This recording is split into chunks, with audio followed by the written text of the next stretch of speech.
आपको कुछ टिप्स बताऊंगा कि कैसे आप डेंटल प्रॉब्लम से बच सकते हैं।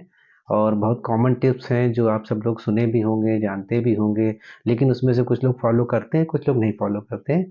तो उनको अगर आप फॉलो करेंगे तो ज़रूर आप डेंटल प्रॉब्लम्स नहीं होंगी।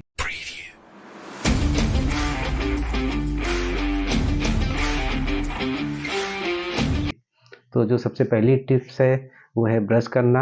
आपको दोनों टाइम ब्रश ज़रूर करना चाहिए, सुबह और रात में सोने से पहले, क्योंकि दिन भर आप जो भी खाया दांतों के बीच फंसा रहेगा। अगर आप ब्रश नहीं करेंगे तो फंसा रहता है, फिर आप जब 8 घंटे के लिए सो जाते हैं तो वो बैक्टीरिया उसको डिके करते हैं, जिससे कैरीज हो जाती हैं। तो आपको दोनों टाइम ब्रश ज़रूर करना है। और अब रही बात ब्रश की, ब्रश कौन सा यूज़ करें, तो ब्रश मार्केट बहुत सारे अवेलेबल हैं। उसमें से आप कोशिश करिए, अगर आपको सुपर सॉफ्ट क्वालिटी का ब्रश मिल जाए तो आप उसको यूज़ करिए, क्योंकि उससे दांतों को नुकसान नहीं होगा और आपके मसूड़ों को नुकसान नहीं होगा, और आपके दांतों मसूड़ों की क्लीनिंग अच्छी हो जाएगी।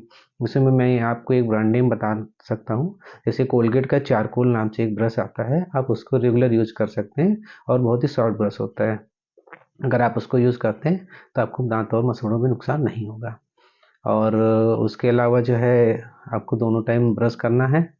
और जो ब्रश है आपका, वो आप उसको 4 से 6 महीने में चेंज कर दें, क्योंकि अगर आप नहीं चेंज करते हैं तो उसके जो ब्रसल्स होते हैं मुड़ने लगते हैं, जिससे फिर आपके दांतों की क्लीनिंग नहीं करेगा और उससे मसूड़े भी डैमेज हो सकते हैं।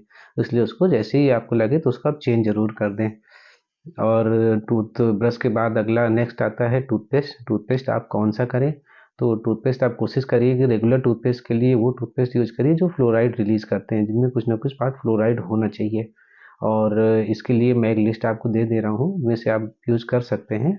और ऐसे आप टीवी वगैरह में देख करके कोई भी टूथपेस्ट मत यूज़ करिए। उससे होगा ये कि आपका फ़ायदा होने के बजाय नुकसान हो जाएगा दांतों को, मसूड़ों को। दांत आपके जो प्रॉब्लम्स नहीं होंगी, प्रॉब्लम्स हो सकती हैं, या आप जिन चीज़ों से बचना चाहते हैं वो आपकी नहीं पूरी होंगी। इसलिए आप हम लोग जो रिकमेंड करते हैं फ्लोराइड रिलेटेड, उसी को आप यूज़ करें दोनों टाइम। और अगर एडवांस लेवल पे हम जाना चाहते हैं अपनी क्लीनिंग के लिए, अपनी ओरल हाइजीन मेंटेन करने के लिए, तो फिर आप फ्लॉसिंग करिए। फ्लॉसिंग करना बहुत ही अच्छा होता है दांतों की सेहत के लिए, क्योंकि जब हम ब्रश करते हैं तो ब्रश से हम ऊपर की सरफेस, साइड की सरफेस, अंदर की सरफेस तो हम क्लीन कर लेते हैं, लेकिन जो दो दांतों के बीच की सरफेस होती है उसका ब्रश से नहीं साफ कर सकते। तो उसके लिए आपको डेंटल फ्लॉस यूज़ करना चाहिए। और डेंटल फ्लॉस कई तरीके के आते हैं, उसमें सबसे जो कॉमन है वो थ्रेड वाला है। एक ये इस तरह थ्रेड वाला आता है, आप इससे यूज कर सकते हैं। इसको ऐसे होल्ड करिए टाइट, और उसको दांतों के बीच में फंसाना है, और थोड़ा सा आगे पीछे मूवमेंट करके फिर आपको नीचे करना है। तो इससे ये होगा कि जो भी फूड पार्टिकल्स या फाइबर्स वाली चीज़ें जो दांतों के बीच में फंस जाती हैं वो उससे साफ हो जाएंगी। तो यूनिफ्लॉस, यूनिफ्लॉस में थोड़ा सा थ्रेड पार्ट लगा होता है और एक साइड प्लास्टिक का, पूरा प्लास्टिक का बना होता है, जिसमें एक तरफ थ्रेड होता है और एक साइड नुकीला होता है। तो नुकीला पार्ट आपके टूथपिक की तरह भी काम करेगा, और ये यूज़ करने में आसान होता है, इसको कोई भी आसानी से यूज़ कर सकता है। और इसके बाद आता है वाटर फ्लॉस। उसमें एक छोटा सा फ्लॉस होता है, जिसमें एक छोटा टैंक होता है, उसमें पानी भरा रहता है और प्रेशर के साथ पानी निकलता है। तो जो भी दांतों के बीच में जब आप डालेंगे, फूड पार्टिकल जो फंसे होंगे वो निकल जाएंगे। ये उसका और एडवांस है फ्लॉसिंग का तरीका। और इसके बाद आता है एयर फ्लॉसर भी आता है।